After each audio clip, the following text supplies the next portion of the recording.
welcome to episode 54 of the Sounds of Stadia podcast. You're joining myself, Chris, one of your hosts this week, alongside the techie teacher himself, the man in the purple cube, Mr. Tom. Still not able to shake this illness, but mustering up the energy to be here. He's with week us after anyway. week. He'll fight through in his incubated isolation cube. And right below him, the man of many pixels, the man who thinks he's better than the Edge from U2 himself, Mr. Richie. You weren't expecting that one, were you? I was not. You're not expecting that one. We're going to call Richie the Edge from now on.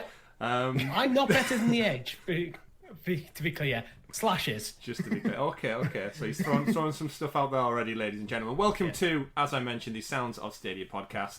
We bring you a condensed podcast, weekly news focused around gaming and Stadia. We've got a great show lined up for you this week. We're going to talk about our new pro games for October that were recently announced last Tuesday. Got a hell of a list, guys, to work through. We've also got some information about Stadia features like crowd choice going live. We're going to talk about that. We've got some big news from Google where they announced some new up-and-coming products from their home range and their Nest range and their Pixel range and Stadia range, maybe? Yes, no? Other ranges. Other ranges. We'll get into all of that. But just wanted to start this week off, gentlemen, by just running through some brief housekeeping. So we had quite a busy week last week. We recorded our podcast live as part of the Sound of Stadia celebration. We had our wonderful winners out there. Congratulations to Barry and the other two gentlemen who won the US. Was it both US dollars we gave out, Tom? No, one was US, one was UK. So that's a shout out to Lord Vivek on Twitter. Great name, first of all. And secondly, it was Anders D, who is a fan from Yorkshire With his pudding. Yorkshire. And his tea. Yeah, Sean Bean. Sean Bean from Sheffield. But yes, so we had a busy week. Tom, you've obviously still not recovered from that week. No. And, I'm still the lurgy, still the hangover. Still the lurgy. But we had a fantastic time. And for those of you who are new to the show, go back and check that out. We did a full 15 hours plus of content last week in terms of celebrating Stadia and gaming and ourselves, and we wouldn't be here for you wonderful people out there as well. So massive shout out as well to some of our new patrons. We've got Kumnar on board and Dave himself, so thank you gentlemen, throwing us those extra couple of quid over there really does help us out and encourage us to make better content for you. And don't forget, if you are a Patreon member, you do get our exclusive post show a whole 5 days earlier than the general public as well. So don't forget, there are some extra perks like Discord chat and private game sessions with us as well. So if you're interested in that, you want to play along with us, reach out, get in touch, patreon.com/Sounds of Stadia. But before we get into all the important news this week, we just want to do some brief housekeeping. We've been quite busy ourselves in terms of pushing content for you lovely people out there, out the door. I think to start off with, I personally got back on some Monster Boy action. Tom, you abandoned me this week. I did. And I had to go back all on my lonesome. You left me in a prison as well. Of all the places to leave me, you left me in a prison with an owl. You shouldn't have got caught, Chris. You shouldn't have got caught. I couldn't help it. Tom led me down the path to being caught. I mean, this is what usually happens when it gets to like October time, Halloween, doesn't it? There's usually some sort of abandonment issues going on there. There's people being left by themselves. They always say never split up the group. Unfortunately, we split up the group. We split up the group as well. But we got some great action going on with Monster Boy on there. Had another interesting episode. I went to a graveyard, gentlemen. Graveyard. And aside from that, Tom, you checked out Risk of Rain 2. I did. You know, tell us a little bit about your fest experience with that, because that dropped on the day before all the pro games, right? So Risk of Rain 2 came out on the 30th of September, literally right before. It might have even been the 29th, actually. And I'll have to double check that.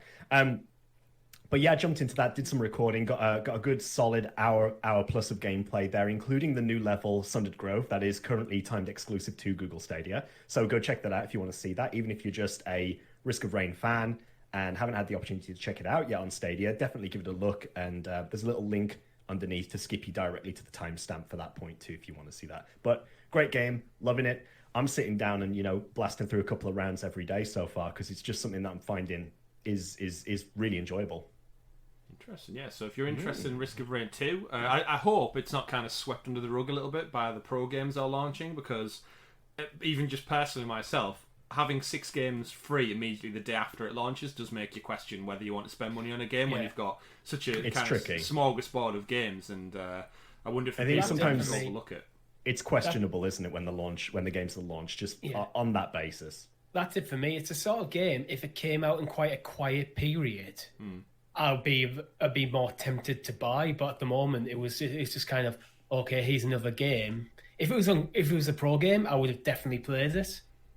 Yeah. But I'm saving my pennies for some bigger titles coming up. Saving them pennies, saving them cents. And we both had a busy week as well on Thursday. We dropped in and played some Dead by Daylight using crowd choice, but we're going to talk about that later on because it does form part of our weekly news. But we jumped in with the community. All the wonderful people out there stopped by and checked us out, basically. Kill each other and find out that both myself and Tom go quite maniacal when we're given power to kill people at free will. I haven't slept since. The fear is real.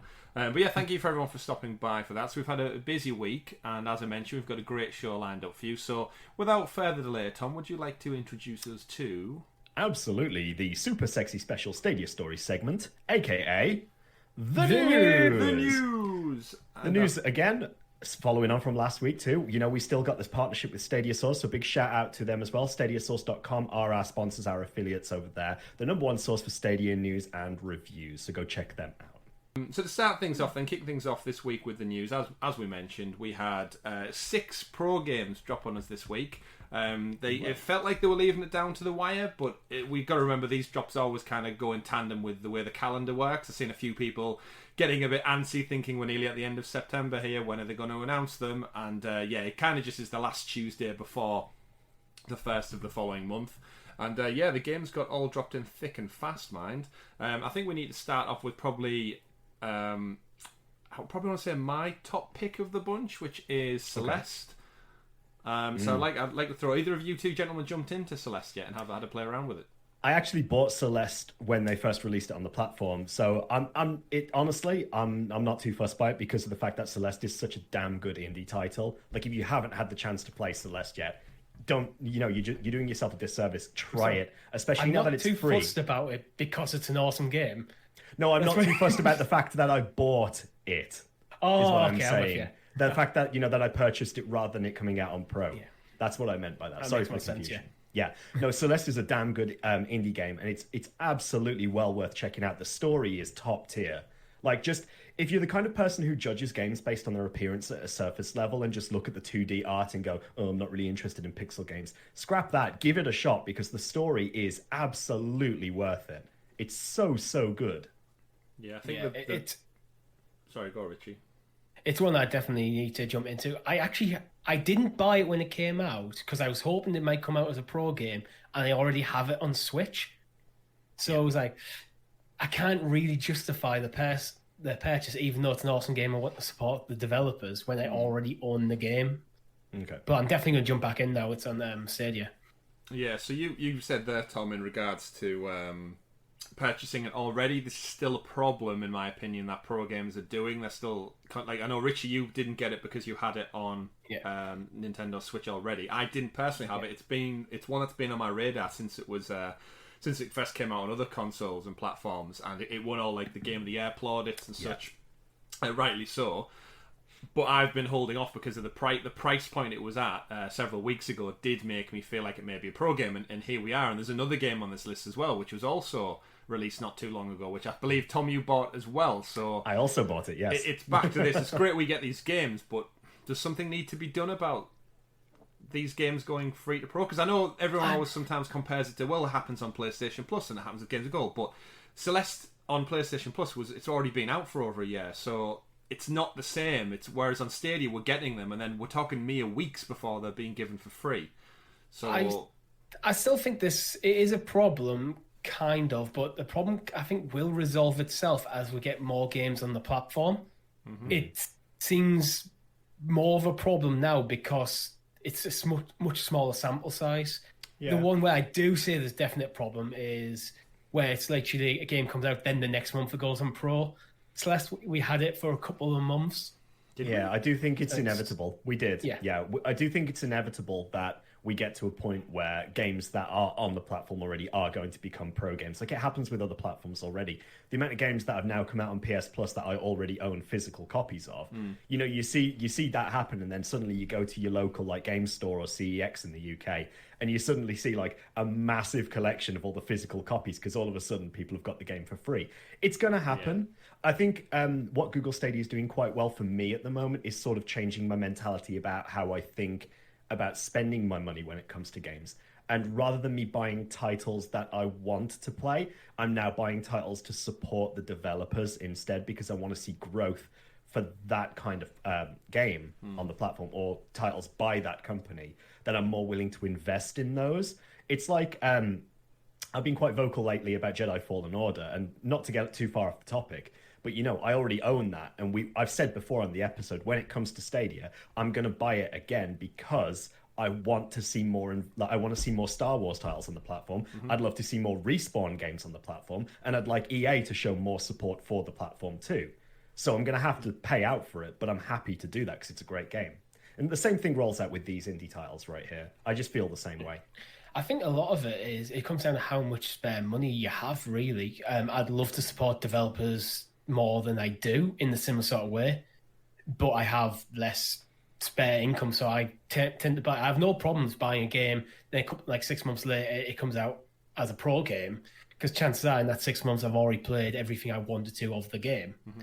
The only time I have issue is when it is literally, here's a cool looking game I'm really interested in, buy it, and then like a couple of weeks later it's like now free as part of my pro subscription.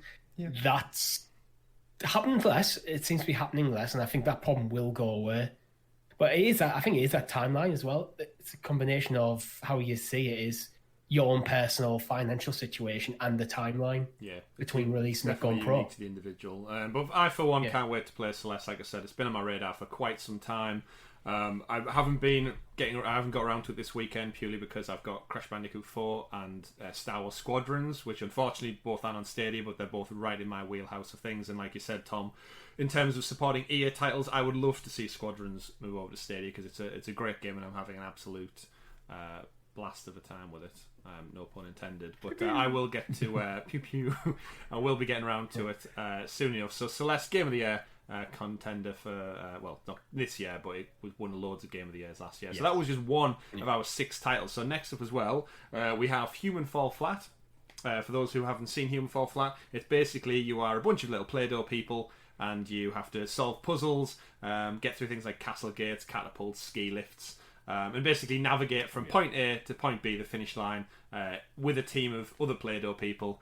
And it's just crazy. If anyone's played like Octodad or Gang Beasts, it's in a similar vein to those type of games, but it's nonsensical fun. It's chaotic. It is chaotic, definitely. Either of you two jumped in and played this yet?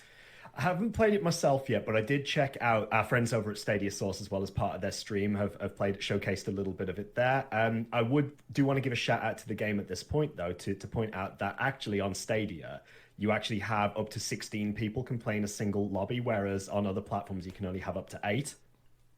Yeah. That's awesome. Yeah. See, I haven't jumped in because I assume that at some point we'll be playing it on our first night streams.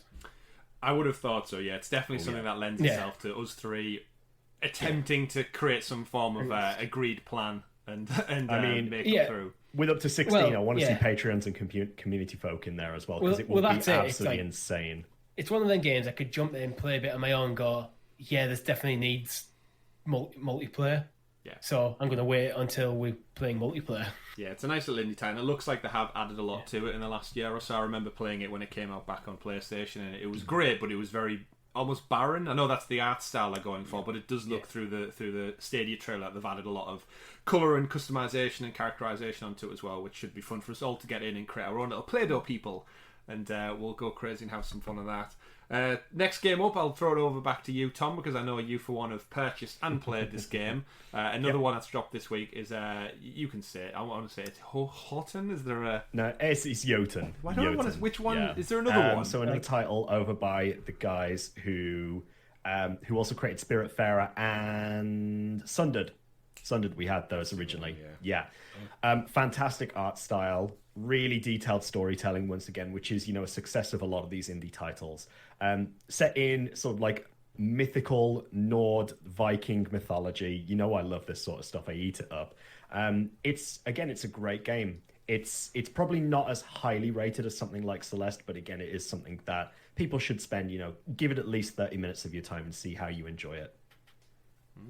Nice little roaming adventure. Yeah, this was one that I looked at buying when it came out initially, but then I think we've got some more titles or something distracted me away from purchasing it. And again, it's kind of back to that. I wonder if there's that little voice in the back of my mind saying it probably might be a pro game because how much was it? Was it 14, 15, give or take? Oh, you're on mute. You've gone mutey on us. Sorry. Yeah, it was around $12.99 or $14.99. Yeah. Sorry, I keep trying to mute all my coughs, so I'm getting the habit of You're pushing doing a it good job. check. You're doing a good job. But I think it's one of those titles where when it dropped at that price, I wanted to play it because of the whole Norse thing, and like you, Tom, I'm really, really into that whole mythology.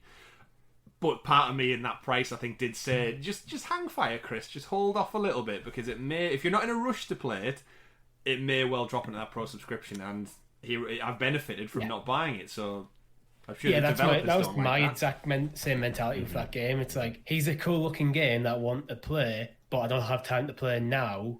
And it just feels like this will be a pro game in the future, so hold off. I mean, if we're going by that sort of mentality and looking at prices for future pro games, then it doesn't surprise me that Risk of Rain 2 may eventually go to the same thing. Yeah, there's quite a few. We'll see. It's an interesting one with the pro because we haven't had any obviously big, to be fair, there's not as many AAA games, but could you see something like Jedi Fallen Order landing on that, or is that too much to ask from EA? I think it's too much to ask from EA. Yeah. Do you think there's ever a point we get a launch game as a pro, or is that too much to ask?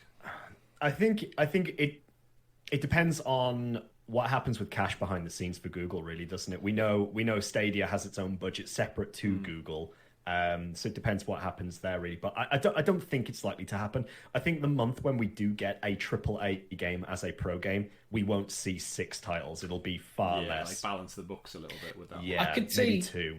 Something akin to like a Destiny being it, where there's a lot of potential for in-game purchases. So like the developers looking at it and going, yeah, we'll give this game out for free in the first month to get that player base in, but we're going to make our money elsewhere.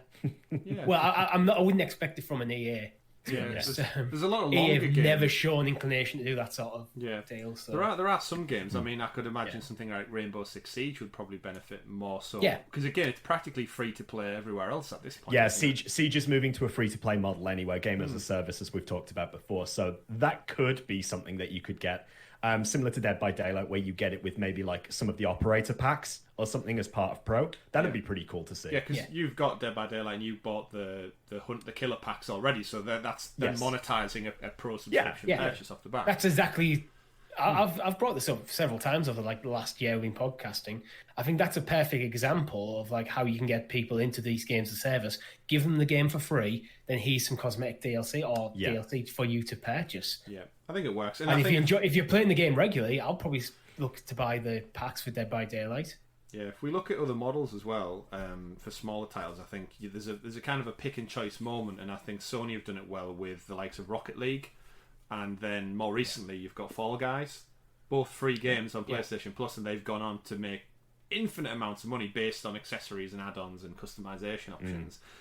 Whereas I do think if they launched at maybe £20, $20, their audience would have maybe been a lot smaller, especially for things like Fall Guys. Like, that's gone astronomical. It depends on the nature of the game, doesn't it, really? I mean, if it's a heavy single-player title, then you're not going to have that opportunity. So it's much likely, or much less likely to turn over an income on that basis. So multiplayer titles are definitely the way forward, I think.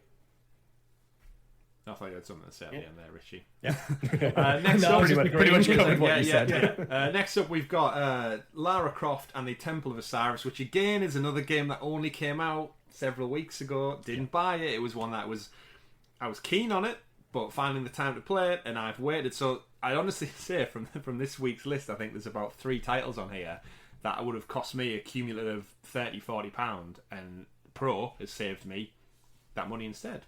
But that's from waiting. So interesting mix there. Again, this is another one I think Richie will probably jump in with on a Thursday. It's a multiplayer puzzle solving, top down, not almost top down. It's like asymmetric, isn't it? Yeah, it's. Oh, Tom, it's frozen. that is not a great. He froze very briefly. I'm back. Am I? Yeah, you are back. Yeah, you're back. Yeah. It's going to be your follow up to Strange Brigade, but a bit more serious, I think. Yeah, I jumped in on my own for about 20 minutes before I decided to join them, the Stadia Source guys, and play Bomberman. And it seems fine. I don't really have any strong or positive or negative experience with this. It looks like it's somewhere between Lara Croft Go and the Tomb Raider reboot games. It's like the perfect, like almost like a filler game. Obviously, no disrespect to it. It looks quite fun still. Especially when you find all the giant scarabs and the Anubis warriors and crocodiles and such, because it's in ancient Egypt, isn't it? Yeah. It's the sort of game I think definitely will be a lot more fun when you're playing with other people than compared to playing on your own. Yeah, definitely. Well, the direct review quote there is, "It's a great romp to be had with friends." It's the direct romp quote on the trailer. Direct romp. Great romp. And who doesn't love a good romp?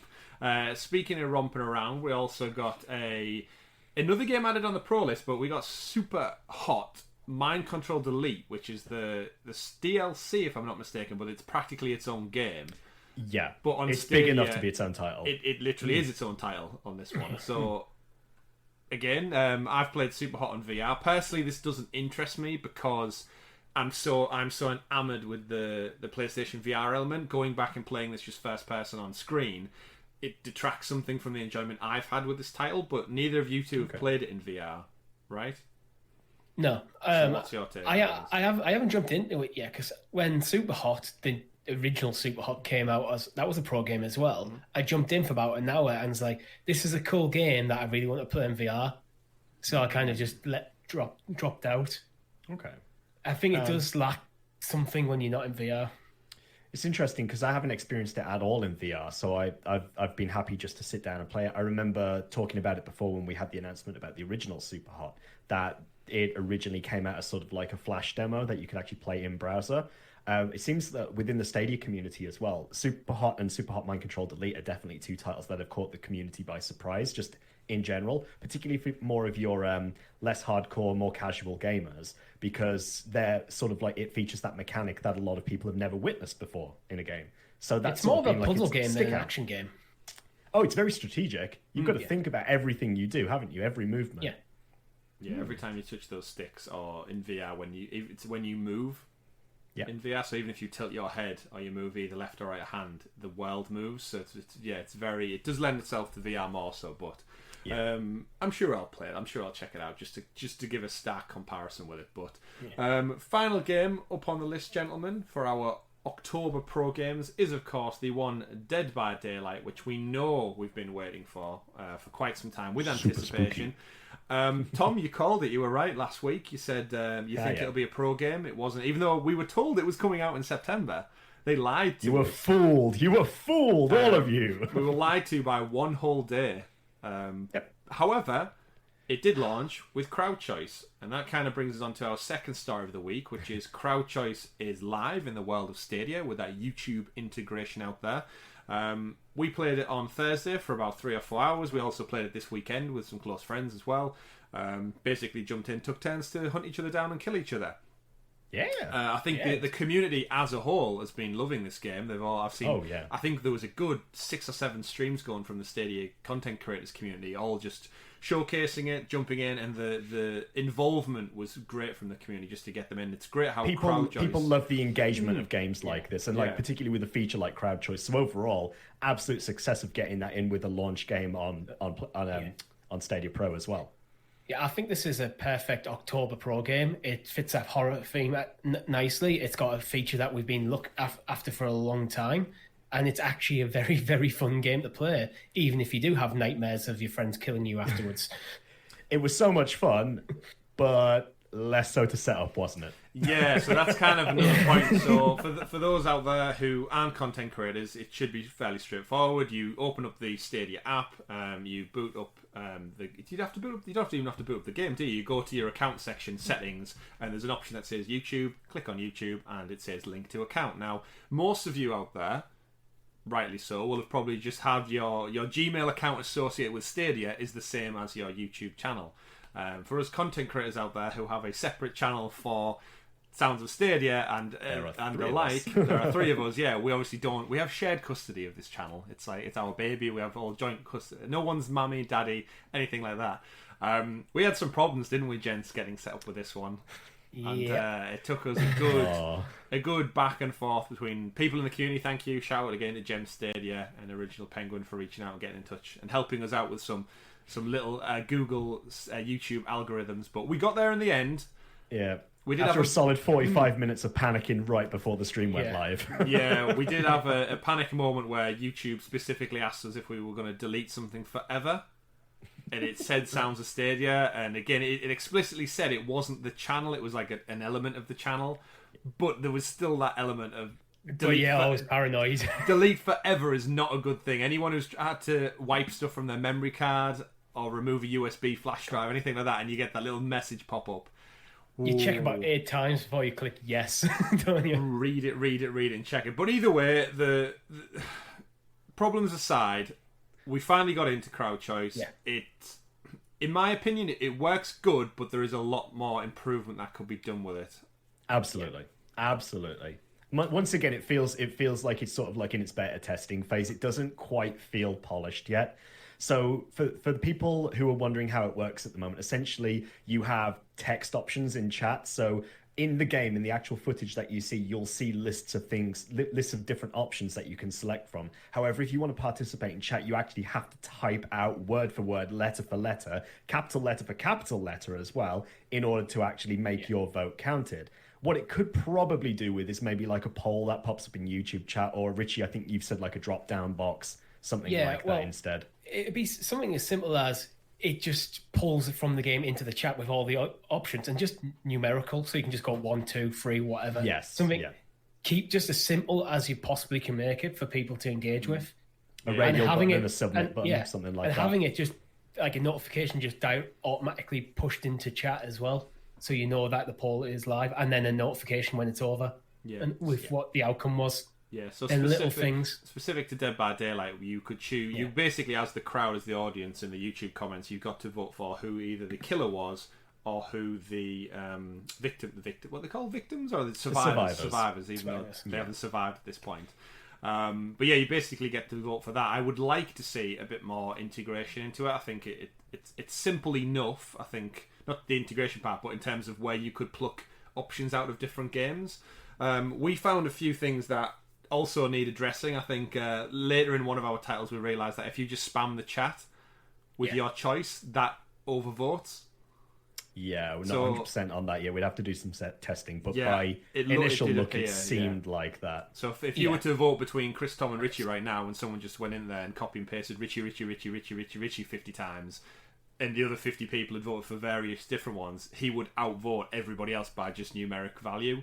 Which, with a big election coming up, Americans go out there and vote, but you only get one. That's how voting works. You get one vote, otherwise it doesn't work.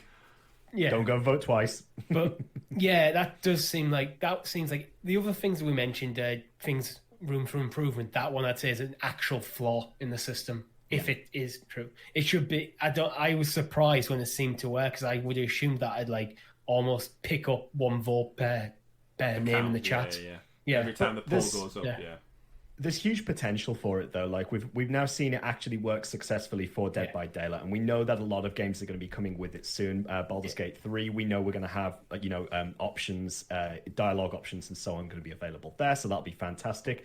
But I think Google do need to perhaps take a look, or the Stadia team need to take a look at other platforms as well. Twitch already does this very successfully. So this is already something that has existed for quite a while in Twitch chat. So they maybe need to do a little bit of, reconnaissance, a bit of field work, and go out and have a look and see how it could be better integrated into YouTube gaming. They need to fix those generators. Yeah, absolutely. Don't fail that skill check. It's not too bad for us, because our chat's usually 30, 40 people tops. Imagine if you've got thousands of people in there. Mm-hmm. If you're one of the biggest streamers in the world, that's going to be much more of a problem. Well, we can all hope and dream that one day. It definitely as well, and it was great for us personally to have the crowd involvement there. It definitely did add a different dynamic, and it felt like you were closer to us in a way, because you had a say in what we were doing. I have seen as well, you can just veto the voting system. So if everyone voted for Richie, we could just go, nah, we're going to go with Tom.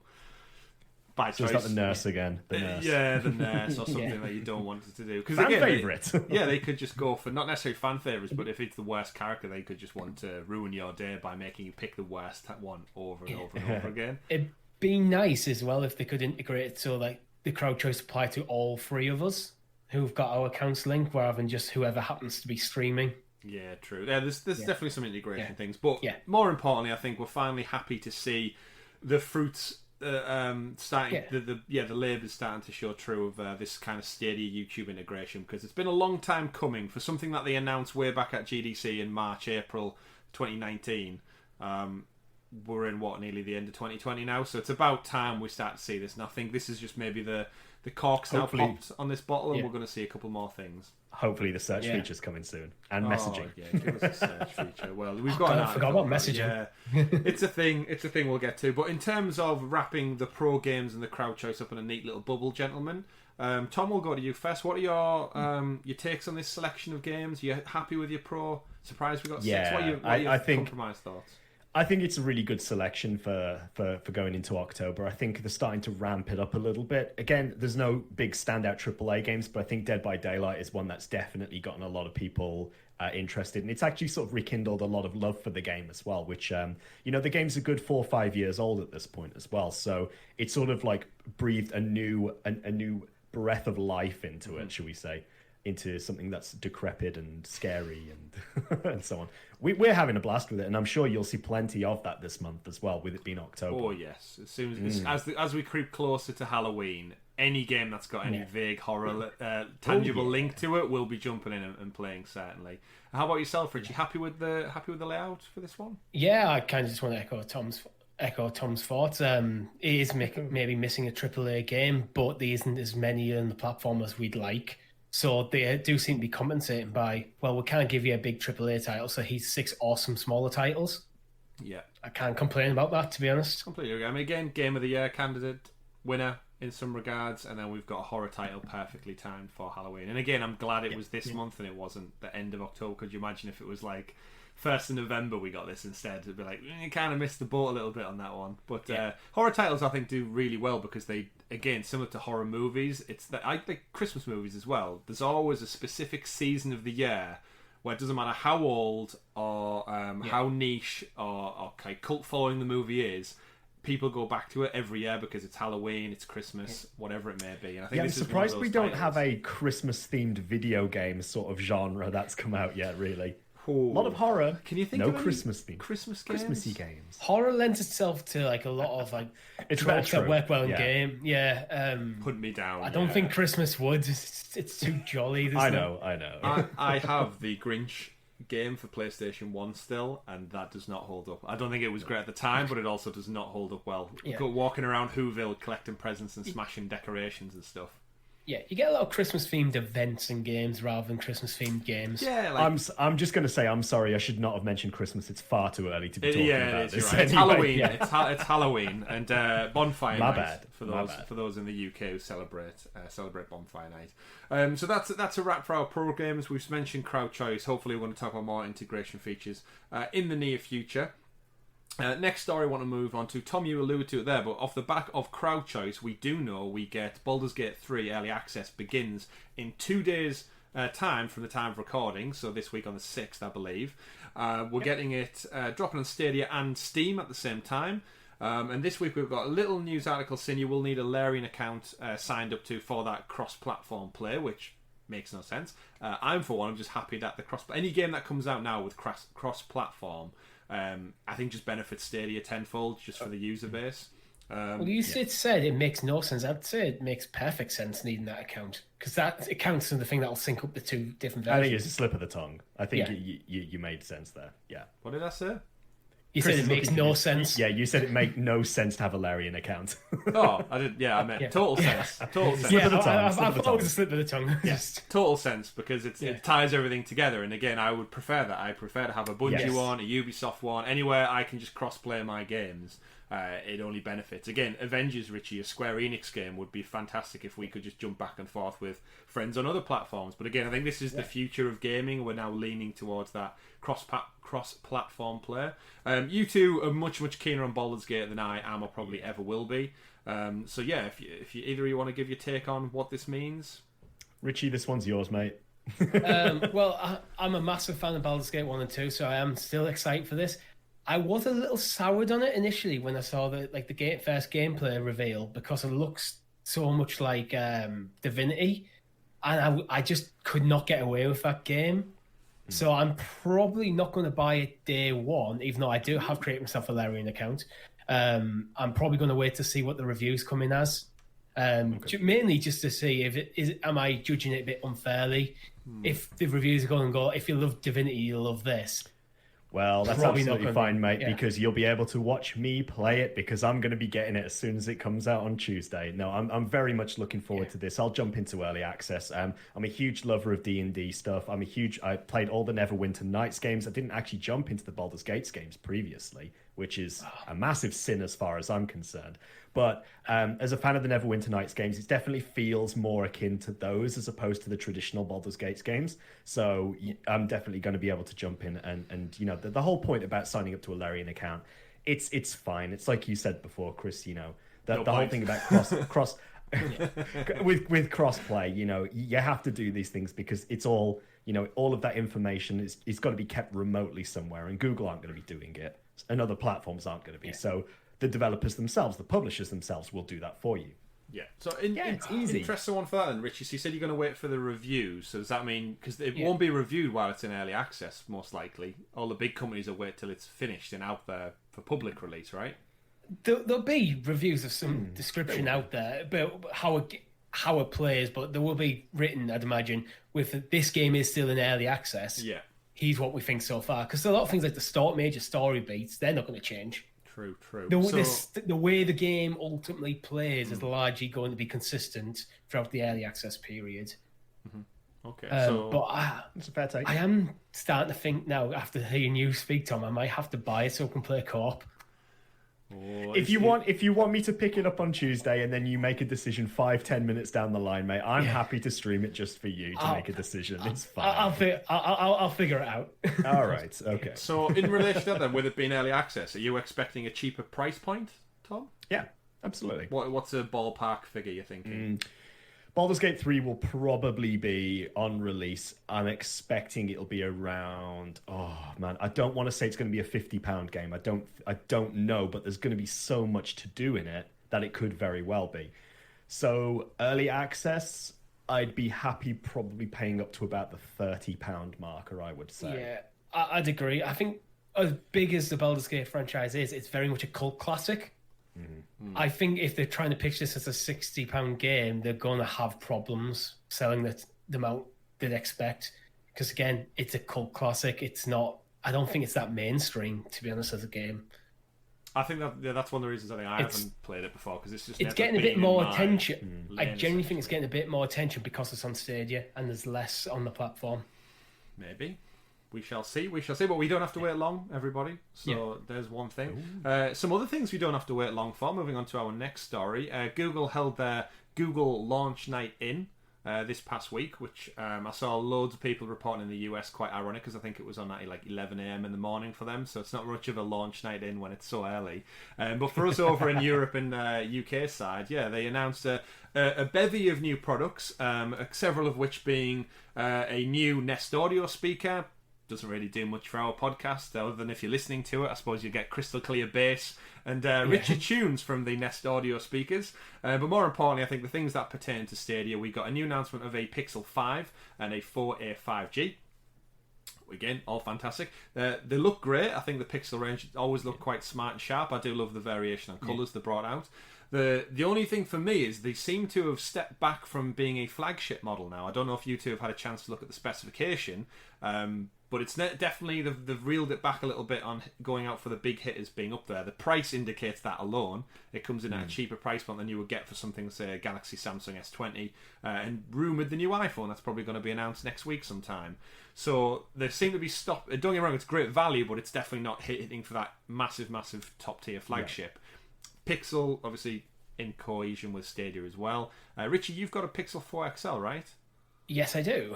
So, so the 4A does nothing for you, I take it. No, well, I didn't even look at the specs or anything for it because my Pixel 4 XL's 8-9 month old now. I've probably got another at least year and a half out of it, so I'm just not really tuned into the phone market at the moment because there's no real need for me to be. No, I totally agree. To give you an idea of the price, I think the Pixel 5 is coming in at about $700 just short, whereas the iPhone will be well over $1,000 usually. So easily. There's a big market difference there. I wouldn't compare it to the iPhone, to be honest, in price. I think something like comparing it to Samsung makes a bit more sense because the iPhones are always a bit more pricey because of Apple. True. Do you know? Even then, Samsung are starting to lean that way as well with their top tier models. But then again, Samsung make about 50 variants in everything in between, so you've got that variety if you choose it. But the kind of biggest story we want to get to out of all this is in the part of the launch night, and they did also announce the Chromecast TV, the new Chromecast with Google TV, I think it's called now. Yes, that's its official term. They announced it. Even though it was already on the shelves, funnily enough, that was the big ironic thing, is if you lived in the United States, you could actually go buy this from, I believe it was Home Depot. It was one of the places I saw where you could buy it, take it home, it would work, and this was a day or two before the actual official announcement of the product. Which again just goes back to Google. What the hell are you playing at? How are these products able to buy publicly when you've not even announced them yet? I think the reason this is happening, I think Google need to probably do something legally against this sort of stuff because these sort of leaks keep coming, and they're coming because retailers realize we've got all this stock, we're putting the shelf, we sell it, and there's no negative side effects for us, and we get the head of the conversation. People are interested in this product and they hear, oh, it's at Home Depot, everyone goes to Home Depot to buy it. Yeah, the thing is, I don't even think they stopped Home Depot. I just think they sent them the stock with no embargo or anything, and just because I don't think they must have had an embargo. Surely you like, this launches on this date. It's all publicity. Google are making money from it. They don't care. Well, exactly. Well, there's that as well, yeah. To focus on specifically for Stadia and the Chromecast TV, great. It comes with a controller now, a remote control. It's got all of your TV shows and such and movies you can essentially see now in a full timeline. It basically correlates all of your favourite things from all the different Netflix, Amazon, Disney Plus into one timeline. Few things for Stadia specifically. There's no Ethernet connection. It's also not getting Stadia until early 2021 was a big extra bonus that Stadia had to quote tweet underneath off the back of the made by Google announcement that it was coming to Stadia early 2021 because they know surely the community was going to get up in arms about why Stadia isn't on that main dock list. It's got movies, TV, ebooks, apps, or music probably as well, and there's under games there's nothing for Stadia, which it baffles me, but I suppose it's going for a wider audience. But your take on this, gentlemen? 50 quid, 50, 60 quid, I think you can pick one of these up for. So it depends how detailed we want to go with this. It is possible to get Stadia on it right now by sideloading the APK, so you can actually do that yourself right now, and it actually works incredibly well. So it is possible to do. It's not all doom and gloom, but it's not really very consumer friendly to do that. You know, it's not the kind of thing that I would expect my mum to do, for example. Not that my mum is a Stadia gamer, but I wouldn't shout out to my mum. But yeah, I'd be skeptical about doing it myself. I think it's a huge miss for Stadia. I think it's a massive oversight, particularly with the next story we're going to talk about. Yeah, I was going to touch into that. That right now, I don't think it's the greatest marketing move. Plus, by saying that it's going to happen early 2021, I mean, my current feeling is, do they know what's happening in the gaming landscape right now with next gen launching like very, very soon? But I don't want to get too doom and gloom about it because, you know, we still have lots of different ways we can play, lots of different places we can play, and one little new device is not going to change that whatsoever. Yeah. I think we're going to have to just fold the next story into this one because I think they're very strongly linked. I agree. So the next story is the Chromecast Ultra is gone from the Google Store. You can still buy it at selected retail partners, but I noticed in the UK and at Currys and in Argos, it is on sale, down to about £50 in both of them, which to me implies they're trying to get rid of stock. So I think we can safely say that this is the new Chromecast Ultra. This is the direct replacement for it. Yeah. Well, that's the idea. I mean, it supports up to 4K as well. So yeah, definitely. Which is exactly why I completely agree with you, Tom.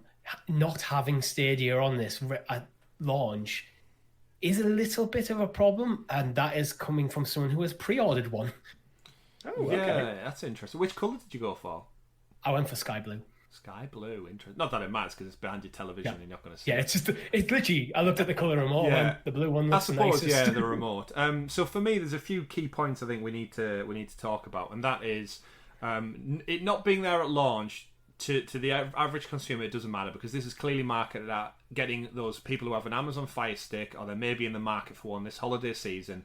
$50, £60. It's a great shoe-in for combining all of your subscription television shows into one. I do think it's a big missed opportunity, and I think tied in with that second story there about the Chromecast Ultra dissipating. If you search for Google Chromecast, their website on the Google Store now takes you straight to the new one. There is no sign of a Chromecast Ultra. And like you said, Richie, once they're gone, that's great. My worry is, like you said, Tom, the gaming landscape.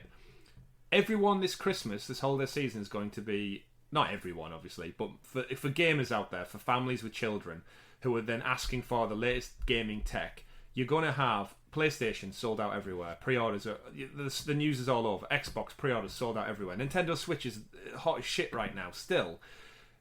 If there's no Chromecast Ultras, does that mean the only way to get in the door with Stadia as part of like an official Stadia package is with the Premier Edition for £100? If you want the controller and want access on a TV, yes. Yeah. I think the other thing that needs to be said here is with Amazon really ramping up the Luna launch as well, the early access there, we already know that Luna is going to be launching on every Fire device that exists already. Like, you don't need to purchase a new device for that. As long as you've got a Fire Stick, it will work on that. So I think that is something that the Stadia team should really be conscious of with this here. And that communication should have happened like prior to all of this. It's just a shame because in another world they would have showcased it, and along the top where it says for you, television, movies, apps, it would have just said Stadia. And the APK works. The app works on it already. So why not just have the app there anyway? Yes, it's not polished enough to the point that if you launch it, it's ready to go. It basically acts like the mobile version. So you still have to go through mark experimental. You still have to say enable touch controls or controller or whatever there. But it could still have been there just for the sake of that. Even if until they get it polished. Even if going along to the Stadia tab it says play great games coming to the Chromecast early 2021, stadia.com for more information, just as a holding slide, just then people who have it go, oh, okay, and then maybe in early 21 they'll have skimmed through it going, oh, that Stadia thing's still there, and it's like it's changed, it's live, or you get a little notification that comes up when you boot up your TV that says the Stadia app's live now, go check the tab out, rather than it having to be part of an update that comes in March, April time maybe. Yeah, having a placeholder, it comes down to mindshare. It's like you've just bought this, so this is a mass market device. This isn't a gamer device. So people will be buying this because I'm in the market for like a Fire Stick, or I've got that old Chromecast sat in the back of my TV for the last 15 years. It's time to upgrade it. I've just got this new 4K TV. Let's get one of these. And if Stadia is one of them apps that's featured on your home screen, people go, oh, I wonder what that is. Yeah, you're not going to get that on your living room TV with PlayStation because you need to buy the £400, £500 console for that. You're not going to get that with Xbox. It's free marketing to people essentially buying your device anyway. And I guarantee you these things coming in at $49 in the States, come Black Friday, these are going to be what, 30? They're going to be shit hot. 30? They're going to be shit hot. They're going to be absolutely flying off the shelves. They're going to be in every electronics store, every supermarket on the end. And again, we talk about it. It's marketing. And yes, it may not be good to go just yet, but even like you said, Richie, that placeholder. And now, without getting too ahead of ourselves, I would like to think this potentially could bode well for a Stadia-specific stick for just gaming. So instead of the Premier Edition come with a 5-year-old Chromecast Ultra, because remember that if the Ultra's gone, it's end of line, you can't buy it on its own. Does this mean that Stadia is Premier Edition comes with Ultras for the foreseeable future, or is there something that's got to change there as well?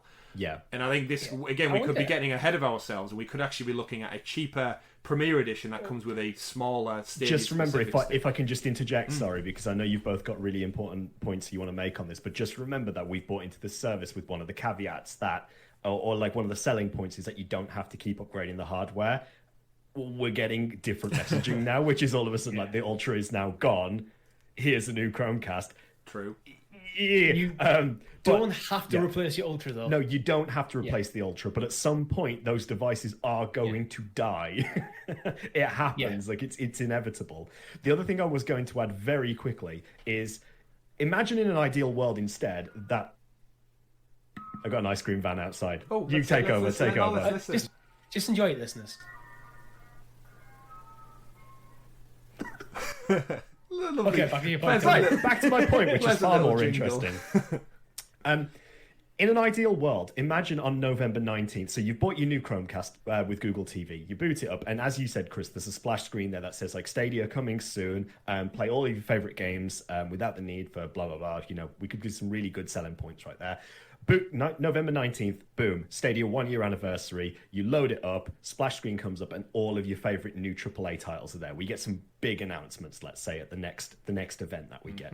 And then they're there immediately. You've already got the device. You can jump straight into it. That would be ideal. That would be what they should go for.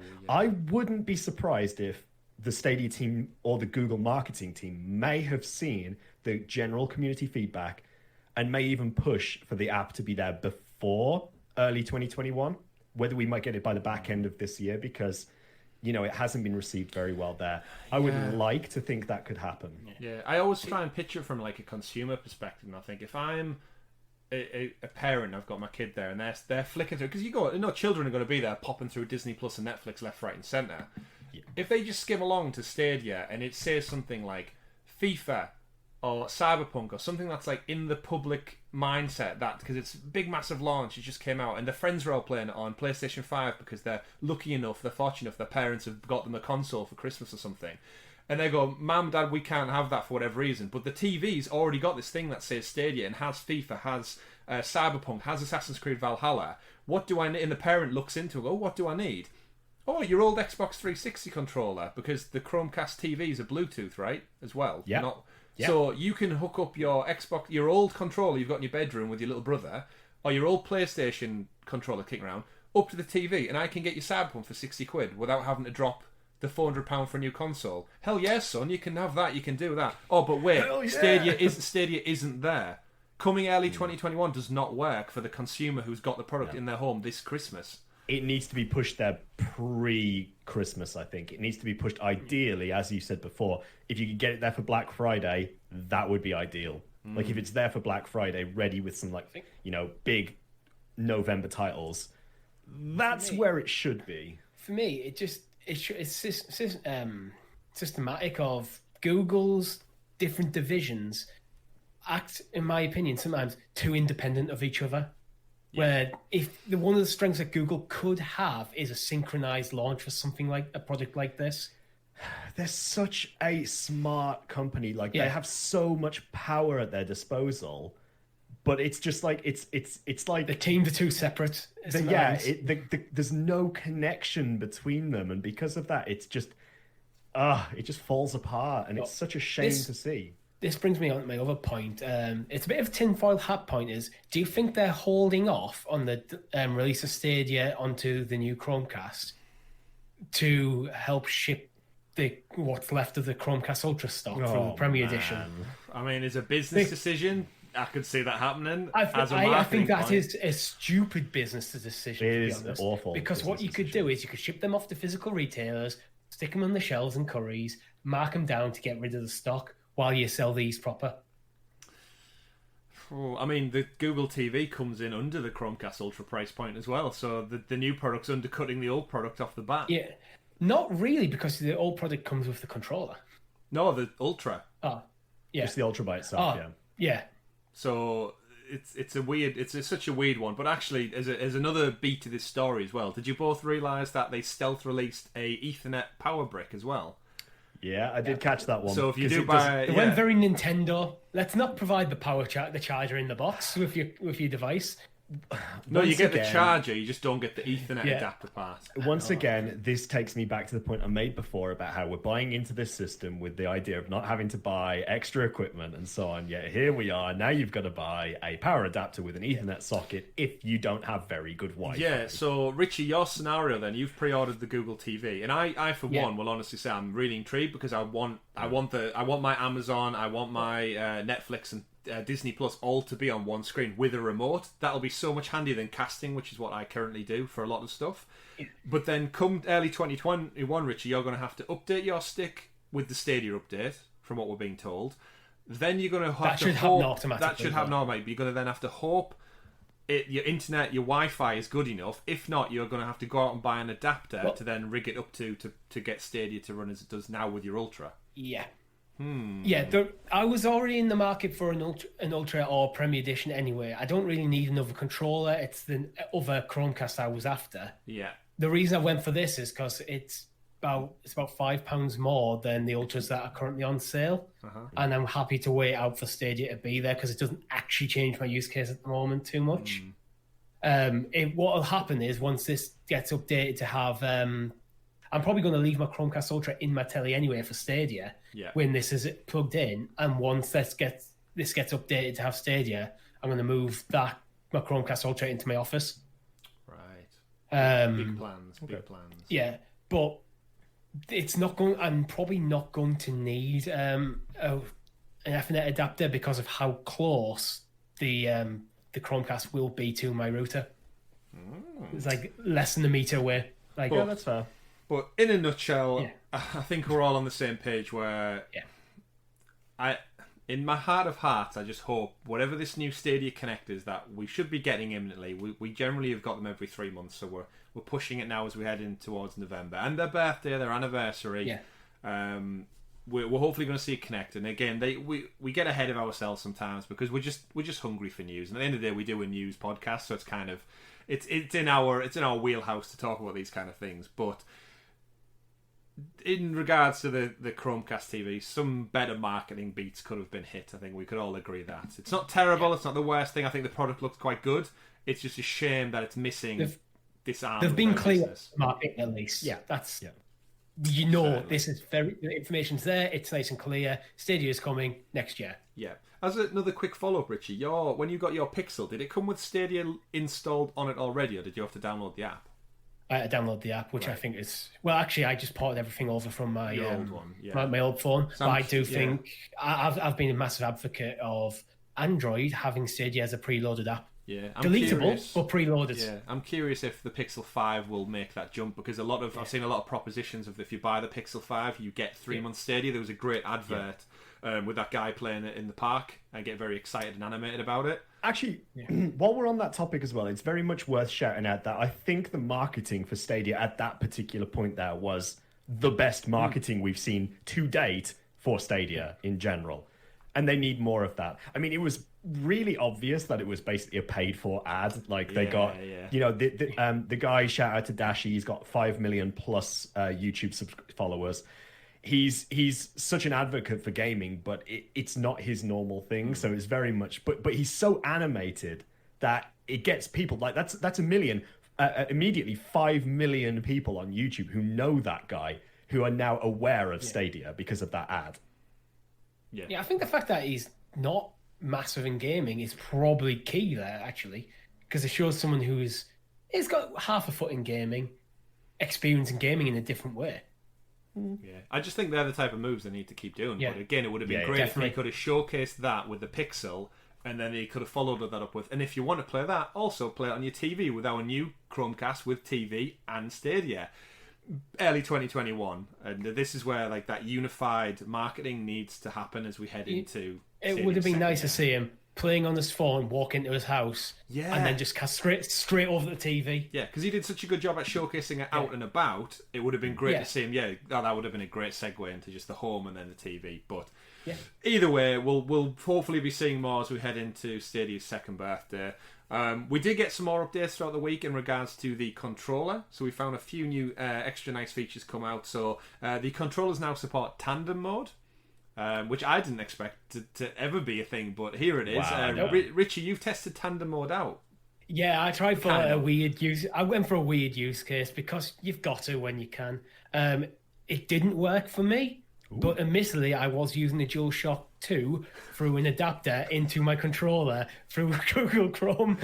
It is not supported. Wow. I wasn't expecting it to work, but I had to try because You tried a DualShock 2. Yeah, I tried a DualShock 2. Wow, that's impressive. It That wasn't is even officially impressive. called the DualShock 2, was it? It's probably just the DualShock. Wow. There's my DualShock 2. And All them wires. But in terms of the tandem mode, for those who aren't too sure, essentially you plug your second controller into your USB-C port on your Stadia controller. So you link your Stadia controller up to Google Stadia, plug in a second controller, and that by tandem, just like a bike, will attach it to your game. So you can essentially have any controller hardwired into your Stadia controller. Not any. Not any, obviously. There are certain counts, but all of your modern current ones. But I think it's PS4, Xbox One. But there's so much more potential for it as well. I mean, I want to give a massive shout out to Google for doing this because it also opens it up to accessibility controllers. So for people who who do suffer from disabilities and aren't able to maybe physically use a controller on the normal layout, it allows them to use those adaptive controllers with it as well. So it allows more access to gaming. But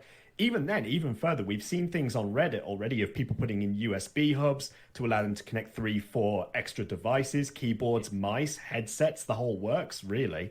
So it's a real strange thing. Like, I never expected Tandem to be something to happen. It's such a smart workaround for the Ultra. It's like, well, actually, you got a load of friends around, you got 4 DualShock 4 sat there, use your Stadia controller effectively as a USB hub to connect them all, and you can sit down and play FIFA when it comes out. Yeah. It takes us back to that daisy chaining idea of plugging in like multi-link GameCubes, multi-tap, Game Boys into Xbox, like just into GameCubes. We've already talked about before. I used to have a Panasonic 3DO, and that literally to plug in multiple controllers, you had to daisy chain them. There was only one port on the front of the device. It's like back to the 80s and early 90s. I was thinking like the human centipede of games consoles. Oh god, knock it down a level. I mean, it was terrible, but we got these updates. It's great. One of the other updates they did say was USB-C headset support also through the controller is it readily available. So basically, if you've got a modern set of headphones, I know a lot of mobile phones now don't come with the 3.5 audio jack, so you probably will have some kind of adapter for a USB-C connection. That means if you plug them into your Stadia controller rather than going through the auxiliary port, it will also work now. So there's some fantastic nice little updates for accessibility and using the equipment you already have, which we've alluded to a couple of times in the show. I think linking it back in with the Chromecast story, actually, we didn't really cover it off, but people have already said you can plug the Chromecast into a USB hub as well and connect different things to it via that. So apparently the Chromecast will charge through USB this way. So it just looks like all of these products that they've just came out with, along with these updates, it's all universal, which is great. You should just be able to attach anything to it. I'm trying to think tandem mode. What other variations you could have if you had like a USB-C splitter? Would that go? Will we ever see an official Google like multi-tap cable where if you've got one Stadia controller, but like Richie said, 4 DualShocks, can I link all 4 to the Stadia controller and then it's good to go? I don't think you need it because USB splitters are fairly common anyway. So I don't think it's necessary. Now, one interesting thing I could think of here is USB-C connects to a lot of mobile devices currently as well, and also can be converted to HDMI. So HDMI can run through USB-C. I wonder whether you could, and I mean, this is a real far-fetched thing, whether you could almost have like extra screens or something to, just strange peripheral setups, really. That's what I'm going for. As someone who likes PC gaming as well as console gaming, one of the biggest things for me, I think, it could be the being able to plug in their keyboard and mouse to the controls so I can use it with my Chromecast Ultra. Interesting. I think that might be one of the main uses of it going down the line. But again, even when the new Chromecast comes out, because most keyboards and mice aren't Bluetooth. Certainly. But it's interesting to see that I'm still adding these little updates and these little features that, again, it's just accessibility, it's ease of use, and it's more variety. So it's all feeding into that narrative that you can use your old equipment still. It may be an odd way of doing it by hardwiring it in, but it's an option that is available. So it just, again, it gets rid of any of those people going, well, I don't have 4 Stadia controls, so how can I play Human Falls Flat co-op or a future Lego game or whatever it may be? And the easy way is just plug it in. Fixed. Plug it in. There's your problem solved. It's frozen. No, you frozen from my end. Okay. Yeah. Well, I'm recording, remember, so... Yeah. Here we go. Final couple of stories. We've got a secret ESRB rating. Got my letters mixed up there. Coming out, we've got Secret Neighbor sorted out for Stadia, which off the back of Hello Neighbor and Hide and Seek being announced, I'm not surprised. From what I've seen of the trailer for this, it essentially looks, gentlemen, like Dead by Daylight, but without the murdering blood and crazy, like, Kiddies Dead by Daylight. Ghostface, yeah, well, yeah. I mean, don't Baby's get me wrong. First Dead by Daylight. Hello Neighbor's quite creepy and scary in its own right, but like you said, yeah, without the maniacal weapons and chainsaws and traps and such. Yeah. Excited for this one? It's on the radar. It's on the radar again. It's another game that I think we could jump into. One thing I will say, and I don't want to be all negative Nancy on it, but I tried out Hello Neighbor on Stadia, and the PC build is kind of notorious for not being the smoothest in terms of gameplay, frame rate, and so on. That's sort of transitioned across to the Stadia version as well, so it's not actually the nicest experience for a game there. So I'm hoping that doesn't affect the future releases that are coming to the platform right there, but it is something that I'm hoping that they improve upon. Interesting. Yeah, in terms of me, it's like it looks more fun than Hello Neighbor actually does. I didn't really vibe with that much when I played it. Secret Neighbor's due out on 24th of October on Xbox. It was announced at their showcase thing. But also, we haven't heard about Hello Neighbor 2 coming to Stadia yet.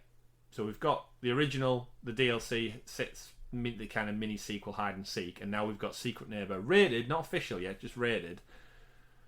But no 2, so it's an interesting one if they're doing the PC builds across as well, and it is quite janky, we'll see. But if it's anything like Dead by Daylight, I'd probably be really interested in jumping in with you guys and the community and playing some of that. So, especially, I'd always give it a shot. Always give it a shot.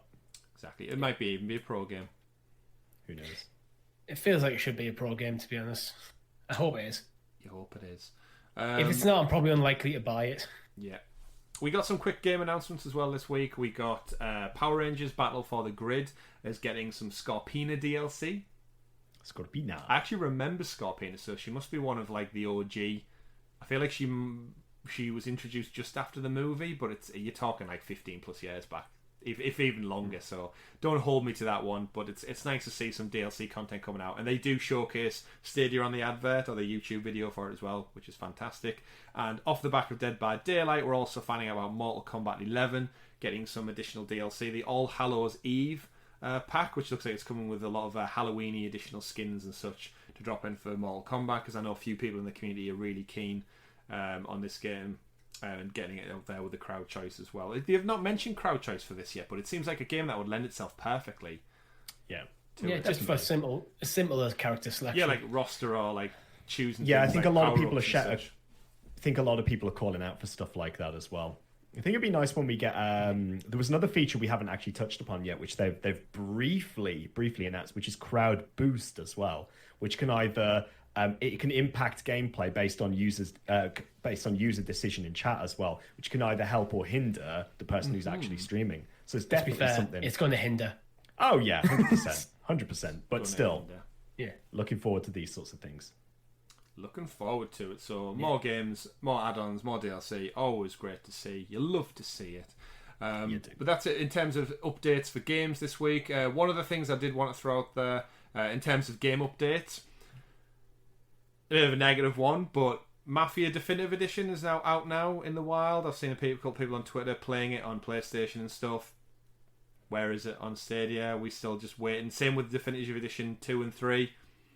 A big concern for me and probably yourself, Richie, is FIFA 21 is due out next Friday, October 6th. Where you at, EA? You said the fall, you said August. We're now in the thick of it, and we. October 6th is Tuesday, not Friday as well, so it's even closer. Oh, yeah. But yeah, FIFA 21 is one I definitely want. I definitely want on Stadia. Yeah, just for the. But I don't fancy waiting until June for it. Yeah. Yep. Definitely not. That would be mistricked right there. I also don't want an old 100%. Version or a reskinned version of last year's. But again, it's roadmap. Give us a roadmap. These games are coming thick and fast, and we know about the big hit. Ubisoft have been clear from day one with what they're getting. We're still a bit iffy on Cyberpunk. Yeah. EA have been deadly silent. We haven't heard anything. Yeah, actually, other than the Kinect, EA specifically haven't said anything themselves. But yeah, Cyberpunk's quiet, so it's just kind of I feel like I'm getting that feeling again that the games I'm excited for these next couple of months. I don't want to make that decision where when FIFA comes out next week and I still haven't heard anything, does that little voice get in my ear where my friends are all playing on PlayStation? I'm thinking, okay, we're all turning to Debbie Downers. But this is only hurting Google themselves because I could get this on my PS4. I want it on Stadia, but because I don't know when it's coming out. Mm-hmm. Well, this is FIFA specifically. Just tell me when it's coming. Is one I genuinely want on Stadia because I don't need the disc version because again it's just an annualized game. It doesn't really change that much year on year. I just want to play the new game. I didn't buy last year's FIFA, so I'm ready for that next purchase. And FIFA's one of them games I'll jump in every now and again, play a couple of matches through a career mode. So it's one I don't like changing the disc all the time because it's a pain in the ass. Yeah, but I'd also like to play it on my phone. I can't do that on PlayStation, and that's why Stadia, the literal Stadia selling point is selling me on buying it on Stadia. And now we're a few days out from launch, and I don't know if I can buy it yet. And these messages need to be clarified. It's no good just dropping it on a random Tuesday in the middle of November when it launched several weeks earlier everywhere else. Get with it. Even if it was the end of the month, that's fine. Just tell me when. Yeah. But do we still think we're getting Cyberpunk this year, gentlemen, with all this crunch stories going around? You think? Yeah, I mean the whole thing that came up with CD Projekt Red was yes, they were increasing their work hours, but it was because they didn't want to delay the game any further. For other platforms, though. It's coming. It's coming. I can't lose faith. I cannot lose faith. They've actually haven't they already shipped it to be printed to CDs and to the Blu-rays and stuff already, and this is why the crunch is happening now, because they still need to get that day one patch sorted. I don't know. They also can't really afford another delay.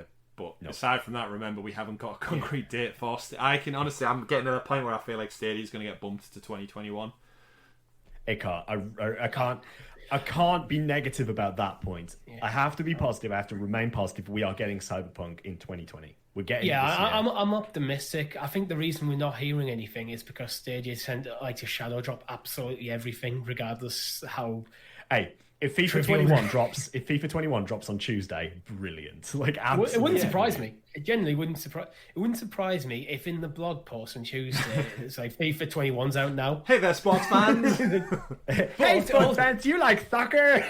But it also wouldn't surprise me if they went, it's coming next month. Like, I could also see them just saying nothing, and it comes and goes everywhere else. But I feel like a title like FIFA or I mean, Madden's already out and we haven't got Madden. FIFA's one that should be FIFA and Madden. These ones that should be shouting from the rooftops out, because there's a very big section of gamers who they only play that one game every year. They did plenty of it for PGA 2K21. They did plenty of it for that. So what? How many people have consoles in their living room only to play FIFA every year? Yeah, exactly. This is perfect for Stadia.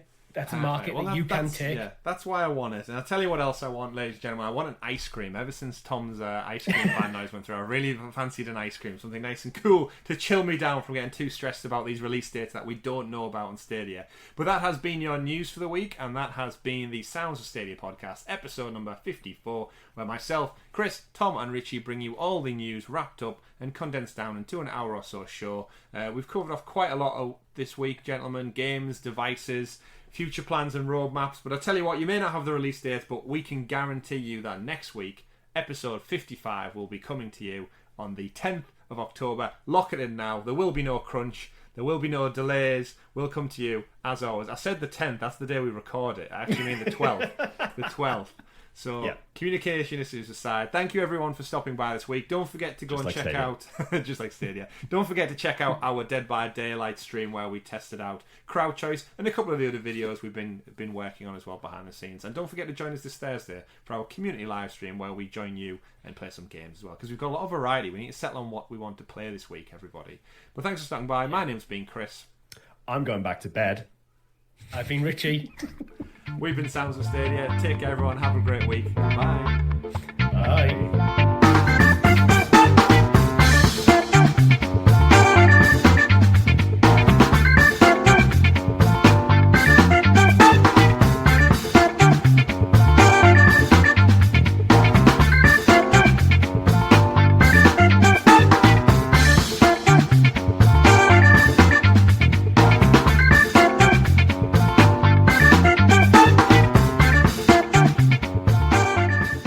Ice cream jingle, Tom.